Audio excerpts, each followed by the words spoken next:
పేద తల్లిదండ్రుల కడుపు కోతను కాంగ్రెస్ పార్టీ రేవంత్ రెడ్డి ఎలా తీర్చగలరని మనోహర్ యాదవ్, అశోక్ గౌడ్ అన్నారు. గజ్వేల్ పట్టణ మండల బీజేవైఎం అధ్యక్షులు మోతుకు కరుణాకర్, జూపల్లి సాయికిరణ్లను తెల్లవారుజామున ముందస్తు అరెస్ట్ చేయడం జరిగిందని, అనంతరం గజ్వేల్ సీఏ సొంత పూచీకత్తిపై విడిచిపెట్టారు. అనంతరం తెల్లవారుజామున అరెస్టు చేయడాన్ని ఖండిస్తూ గజ్వేల్ పట్టణ మండల బీజేపీ అధ్యక్షులు మనోహర్ యాదవ్, అశోక్ గౌడ్లు మాట్లాడుతూ, గురుకులాల్లో తరచూ ఫుడ్ పాయిజనింగ్ జరిగినా పట్టించుకోని కాంగ్రెస్ ప్రభుత్వం నిర్లక్ష్యం వల్లే విద్యార్థులు ప్రాణాలు కోల్పోయారు. గురుకులాల్లో పెట్టే ఆహారం తిని అనేక మంది పిల్లలు అస్వస్థతకు గురై ప్రభుత్వాసుపత్రిలో చేరారని, శైలజ అనే గురుకుల విద్యార్థిని 25 రోజులుగా నిమ్స్ ఆసుపత్రిలో నరకం అనుభవించి ప్రాణాలు విడిచింది. ఇది ముమ్మాటికి ప్రభుత్వ హత్యేనని, దీనికి బాధ్యతను రాష్ట్ర ప్రభుత్వం వహించాలని డిమాండ్ చేశారు. తక్షణమే అన్ని పాఠశాలల్లో వసతులు కల్పించాలని, భోజన వ్యవస్థను ప్రక్షాళన చేయాలని డిమాండ్ చేశారు. ఈ కార్యక్రమంలో గజ్వేల్ పట్టణ మండల బీజేపీ ఉపాధ్యక్షులు మడ్కూరి నరసింహముద్రాజ్, చెప్పియాల వెంకటరెడ్డి, బార్ అరవింద్ తదితరులు పాల్గొన్నారు.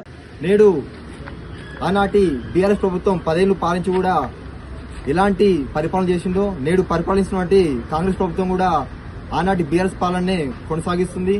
పార్టీలు మారినాయి కానీ సేమ్ అదే పాలనలో ఈ రోజు కాంగ్రెస్ పార్టీ అదే వైఖరిని అవలంబిస్తుంది. అదేవిధంగా చూస్తే 35 హాస్టళ్లలో కల్తీ ఆహారం తినడం వలన గురుకుల పాఠశాలలో అనేక మంది విద్యార్థులు అవస్థ పాలైన విషయాన్ని గ్రహించినటువంటి బీజేపీ పార్టీ నేడు అదే విషయం పైన ఒక ప్రెస్ మీట్ పెట్టడం వలన మా బీజేపీ నాయకులను అక్రమంగా అరెస్టు చేయడాన్ని మేము భారతీయ జనతా పార్టీ తరఫున తీవ్రంగా ఖండిస్తున్నాము. ఆనాటి బీఆర్ఎస్ పట్టిన గతే నేటి కాంగ్రెస్ పార్టీ కూడా పడుతుందని నేను సందర్భంగా హెచ్చరిస్తూ మా బీజేవైఎం నాయకులను అక్రమంగా అరెస్టు చేయడాన్ని తీవ్రంగా ఖండిస్తున్నాం. బీజేవైఎం టౌన్ అధ్యక్షుడు కరుణాకర్ గారిని, అదేవిధంగా మా మండల అధ్యక్షుడు సాయి కిరణ్ గారిని అర్ధరాత్రి అక్రమ అరెస్టును చేయడాన్ని తీవ్రంగా ఖండిస్తూ మొన్నటి బీఆర్ఎస్ పార్టీకి పట్టినగతే రాబోయే ఎన్నికల్లో కాంగ్రెస్ పార్టీ కూడా పడుతుందని ఈ సందర్భంగా తెలియజేస్తున్నాం. తెలంగాణ రాష్ట్రంలో ఏదైతే గత బీఆర్ఎస్ ప్రభుత్వం కొనసాగింపును ఈరోజు రేవంత్ రెడ్డి గారి ప్రభుత్వం కొనసాగిస్తూ ఉంది. ఈరోజు తెలంగాణ రాష్ట్ర వ్యాప్తంగా 35కు పైగా హాస్టల్లో విద్యార్థులు ఫుడ్ పాయిజన్ అయి ఈరోజు హాస్పిటల్లో పాలై సుమారు ఈరోజు 10-15 మంది విద్యార్థులు ఈరోజు మరణించడం జరిగింది రాష్ట్ర వ్యాప్తంగా హాస్టళ్లలో.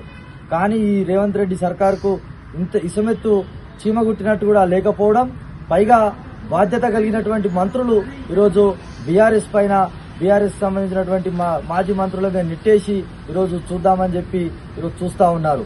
మేము అడుగుతా ఉన్నాం, ఈరోజు గురుకులాలలో హాస్టల్లో సీట్ల కోసం పోటీ పడే స్థాయి నుంచి ఈరోజు గురుకులాలంటే భయపడే స్థాయికి రేవంత్ రెడ్డి సర్కార్ ఈరోజు తీసుకొచ్చిందని చెప్పి మేము తెలియజేస్తా ఉన్నాం. దానిలో భాగంగా నిన్న జరిగినటువంటి రాష్ట్ర పార్టీ కార్యాలయంలో మా యొక్క రాష్ట్ర ప్రధాన కార్యదర్శి గారి ప్రెస్ మీట్ ను ఈరోజు ఉద్దేశించి ప్రశ్నిస్తే, ఈరోజు బీజేపీకి సంబంధించినటువంటి మా నాయకులను అర్ధరాత్రి తెల్లవారుజామున అరెస్టులు చేసి ఈరోజు పోలీస్ స్టేషన్లోకి తీసుకురావడం జరిగింది. ఎటువంటి ఇన్ఫర్మేషన్ లేకుండా ఈరోజు ఇళ్లలోకి వచ్చి మా యొక్క బీజేపీ నాయకులను ఈరోజు మా సోదరులను బీజేపీ టౌన్ ప్రెసిడెంట్, బీజేపీ మండల ప్రెసిడెంట్ కరుణాకర్ సాయిగాలను ఈరోజు పోలీస్ స్టేషన్ తీసుకురావడం జరిగింది. ఈ యొక్క ఎటువంటి ఇన్ఫర్మేషన్ లేకుండా చేసినటువంటి అరెస్టులను మేము తీవ్రంగా ఖండిస్తా ఉన్నాం.